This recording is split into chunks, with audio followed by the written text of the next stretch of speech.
عودەی سەدام حسێن عودەی سەدام حسێن لە سەرەتای ساڵی هەشتاکان بە دیاریکراوی ساڵی 1984 وەک هەر هاوڵاتیەکی عێراقی ئاسایی پەیوەندی فراوانی نەبوو، سنووری هەبوو بۆ ڕەفتارەکانی. وكان كل تصرفاته في محدودية يعني.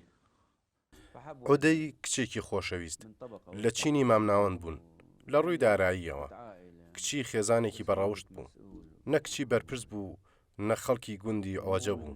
جهة هم اللي يعني هي اللي نسموهم البيجات قرية العوجة مالتهم هذا خەڵکی شاری بەغدا بوو. لە تەمەنیدا عودەی تەنها ئەو ئافرەتەی خۆشویست و ویستی هاوسەرگیری لەگەڵ بکات. ئەو تاکە عشقی ژیانی عودەی بوو. بەڵام باوکی بەم هاوسەرگیریە ڕازی نەبوو، داوای لێ کرد لێی دوور بکەوێتەوە. ما ياخذ هاي البنية خلص وإنه لازم يتركها کێشە کەوتە نێوانیان. تەنانەت عودەی گەیشتە قۆناغی خۆکوشتن و دەرمانی خوارد بۆ ئەوەی بمرێت. يريد ينتحر وأخذ حبوب شرب يريد ينتحر وما صارت القسمة عليها وخلص يعني هي تزوجت وراحت.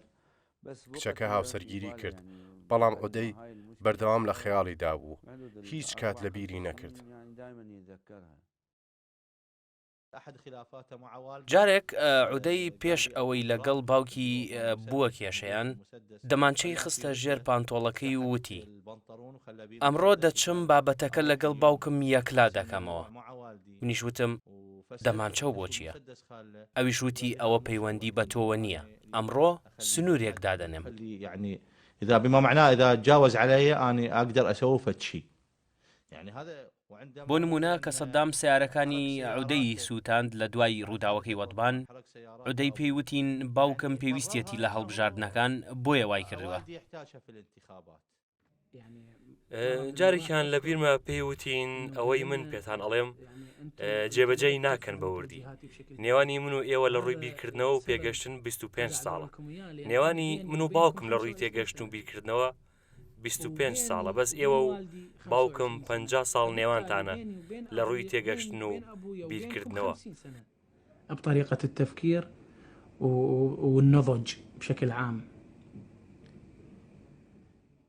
عودەی باوکی بە نمونەی باڵای خۆی دەزانی، بەڵام بەردەوام کێشەشیان هەبوو. پەیوەندی عودەی لەگەڵ باوکی باش نەبوو، باوکیشی بە هەمان شێوە.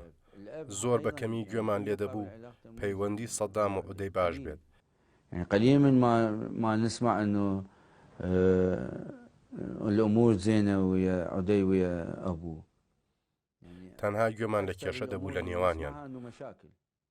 من هەستم بەوە دەکرد عودەی باوکی خۆش ناوێت.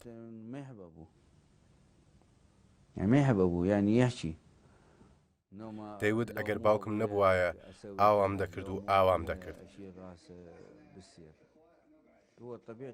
عودەی نە کەسی خۆش دەویست و نەڕێزی لە کەس دەگرت، تاکە کەس کە خۆشی ویست بێت دایکی بوو. چەندین جار پێی وتین من دایکم لە هەموو کەسێک زیاتر خۆش دەوێت.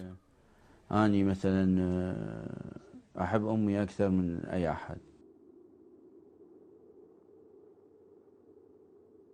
Quant à Sajida, elle a toujours eu un rôle dans l'ombre. ساجیدە هەموو کات بەنهێنی ڕۆڵی خۆی هەبوو، بەڵام بەشداری سیاسەتی نەدەکرد. عودەی لەگەڵ هەموو ئەو کارە خراپانەی دەیکرد کوڕە نازارەکەی دایکی بوو. ئەمە بووە. بێگومان هۆکارەکەی ئەوە بوو عودەی دژی هاوسەرگیری باوکی بوو لەگەڵ سەمیرە شاهبەندەر کە پێشتر هاوسەری بەڕێوەبەری گشتی فڕۆکەوانی عێراق بوو. لەو کاتەوە ساجیدە لە بەرژەوەندی عودەی دەجوڵایە وەک نزیکترین کەس لێەوە. Le parti de son fils et le tenait toujours comme quelqu'un qui comptait. عودەی جارێک پرسیاری لە قوسەی کرد و پێیوت لە گەراجە تایبەتەکە ئۆتۆمبیلێک دانراوە، بینیت؟ ئەوە ئۆتۆمبیلی هاوسەری دووەمی سەرۆکە. قوسەی بابەتەکەی بەلاوە بێزارکەر بوو، وتی عودەی تکایە پرسیاری لەو جۆرە لە من مەکە. عودەی پێیوت هیچ زانیاریەکت هەیە لەسەر ئەم بابەتە؟ ڕەنگە عودەی هاوسەرگیری دووەمی باوکی پێ ناخۆش بوو بێت. ساجیدە بابەتەکەی پێ ناخۆش بوو بێت. بەڵام نەک وەک ئەو پڕوپاگەندەی باز دەکرا لە کامل حەنایدا بێت چونکە هۆکار بووە بۆ ناساندنی سەمیرە شاهبەندەر بە سەددام. بۆ دووهەم جار عودەی لە پاش کوشتنی حەنا کامل هەوڵی خۆکوشتنیدا گەیاندرایە نەخۆشخانە بۆ وەرگرتنی چارەسەر.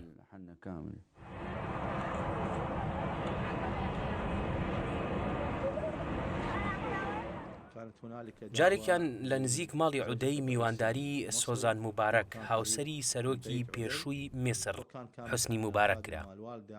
کامل حەنا خزمەتکاری سەددام بوو لە ئاهەنگەکەدا بەشدار بوو. کامل کەوتە تەقەکردن. عودەی فەرمانی کرد بە پاسەوانەکانی بۆ ئەوەی بزانن کێ وا دەکات.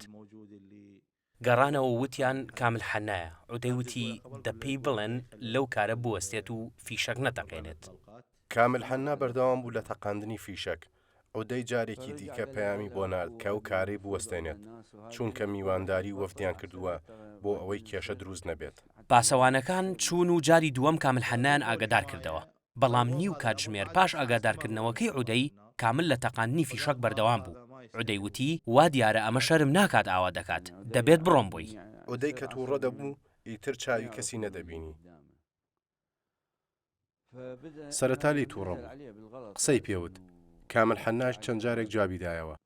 فمن جوابه كامل يعني جوابين ف عودەی بە گۆچانەکەی دەستی یەکسەر کێشای پیایە بەرپشتی سەری کەوت. فجت الضربة يعني نهاية الرأس بالخلف. بەدار لە پشتەمەلیدا و کەوت. عودەی جێی هێشت و نەشیزانی کە مردووە تا ڕۆژی دواتر کە باوکی پێیوت. عودەی بە کاملی وتبوو کە بەیانی ئەم کارانەی تۆ بە باوکم دەڵێم و جێی هێشت بوو. بۆ بەیانی کە عودەی بە باوکی دەڵێت باوکی لە وەڵامدا دەڵێت ناکاکە تۆ ئەو پیاوەت کوشت. بەهۆی ئەم کارەیەوە عودەی زیندانی کرا و شتی دیکەی زۆر بەسەر هات. سجن عدي ومطاردة عدي وأشياء كثيرة من هذا الجانب. باوکی پەیوەندی پێوە کرد وتی کارم پێتە بۆ ئەوەی زیندانی بکات لەسەر ئەو کاری کە کردوویەتی و حەنای کوشتووە لێکۆڵینەوەی لەگەڵ بکرێت. بەڵام عودەی ئامادە نەبوو خۆی تەسلیم بکات. لە ماڵەکەی خۆی دانیشت. فدز الحماية هو يعني في ذيك اللحظة چەکی هەڵگرت و خۆی ئامادە کرد و دەرگای داخست و مەی و حەبیشی لای خۆیەوە دانابوو. الباب مال بيته خلى سيارة يعني وقفها